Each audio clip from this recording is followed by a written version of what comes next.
Well, I finally decided what I was going to talk about in this video, in my series of exciting commentary and analysis of the political, economic, social situation in the United States of America through using YouTube. So I finally had been knocking things around in my head, and the topic of this video is going to be should I title it the non-American century? Oh, here, and see, I have this is the sunset here with this is an American flag. You can't really tell it's an American flag. Oh, you can barely make out the stripes there. It's a sunset on the American, could you call it the American Empire, the American Economic Empire? And I thought it was ironic that these big shots in the Bush administration, the neocons, oh, there they are, Wolfowitz and Rumsfeld with his arrogance, his complete arrogance. He knows everything. He's thought of everything. He knows everything. He doesn't have to listen to anybody. And Cheney is similarly arrogant. And they are two peas in a pod, and they both think they know it all, and of course they both, I guess, arrive at the same conclusions. So here's another picture of a sunset. This is in Idaho. But I thought it was ironic that this century started with the hubris and the arrogance of these know-it-all guys who really knew rather little, surprisingly little. For all their arrogance, they knew nothing about warfare. Nothing about warfare, because Dick Cheney was a draft dodger, and George Bush was a draft dodger, and even Rummy Rumsfeld had never really he hadn't been in combat. He hadn't been on the ground. He hadn't had boots on the ground. So none of these guys, they were a bunch of amateurs. The only one who actually had actual military experience was Colin Powell, and nobody listened to Colin Powell. Colin Powell was an outsider. And Rumsfeld I'm going into Colin Powell stuff. But let me just tell you, I'm just going to cite you a few examples, and before my 8 minutes or 9 minutes runs out on YouTube. In the United States, we are running out of oil. Well, we're importing oil. And any empire, quote unquote, economic empire or territorial empire, any kind of empire, has to have a source of energy and raw materials. We don't have it anymore. We used to. We had it in the 40s, 30s, 40s, 50s, when gasoline was 50 cents a gallon or 25 cents a gallon or whatever it was, and we still had lots of reserves, but we don't. And let me just tell you, this is just not my opinion about the American, and there's another thing called American exceptionalism, that we somehow are magic. We are the magic country.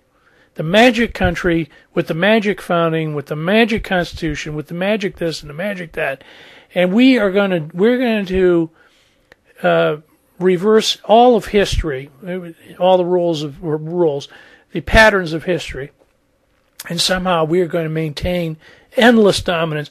Well, I can tell you that the Intelligence Committee's report, I'll link it up in the information box on the right. They're calling it you could call it the Asian century or the non-Western century. They're saying that because the oil and the resources and the growth and the economic activity is all moved to third world countries, to Asia, to the less developed world. I'm thinking of course, India, China, and Russia because of its oil reserves. Russia and the oil reserves.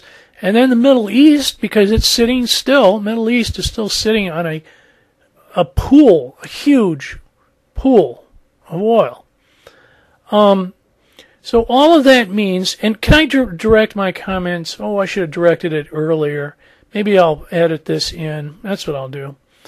To the white Christians who think that they're number one, and white American Christians. Oh yes, well I've got to even narrow it farther. White American Christians, that they're number one. You know, the last election showed us that the country is still, in the United States, we're still a melting pot. Much like we were at the turn of the century. People still are coming here, and it's not the European so much. It's third world. It's the Hispanics, and then not just from Mexico. It's all Latin America, Guatemala. You can go up and down. Guatemala, Honduras, El Salvador, they're all coming up to the United States. Even, probably even, you know, just the whole, the Haiti, Puerto Rico, the in-migration, and then there's also in-migration from Asia. And it's for various causes, you know, some of it is political oppression, they come here, and from China or from Japan or Korea. I don't know why they come here. Some of them come here because of maybe political reasons. Some of them come here because of economic reasons. But people are still coming. And they're coming to the East Coast and they're coming to the West Coast. And that's why the white Christian message, white Anglo-Saxon Christian message, ain't doing so good on the coasts. And I think that's why someone like Obama did very well on the coast. Well, listen, I'm already burned up. And these new immigrants, I have to tell you, if you listen to, I'm listening to the young classical prodigies, or what do you call it, rising classical stars. A lot of them are immigrant. They're from immigrant families. A lot of them are Asian, of course, Asian families, but some of them are Latin. Some of them are Indian descent. What can I say? Well, if you need any further proof of the decline of American superiority,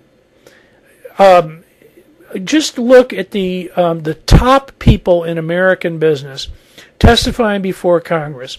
That would have been the automakers. Those guys are making $10 million, $20 million a year. And the automakers, wow, I was totally underwhelmed. I thought these are some of the highest paid people in the world. And I'm talking in AIG. AIG, they had two of the CEOs of AIG testify. And I thought, man, you'd look at these guys at the street, on the street, and you would never know that they are among the highest paid, most powerful people who supervise the most amount of, billions of amount of money.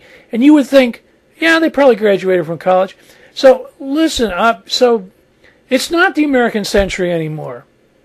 And maybe the white folks, and listen, we've got to come to terms with that. And I know you people that listen to Rush Limbaugh, and you don't like the Mexicans, and you don't like the other immigrants, and you don't like the Arabs, and you don't like anything foreign, and oh man. Listen, I think you're going to have a rough time in this century. Because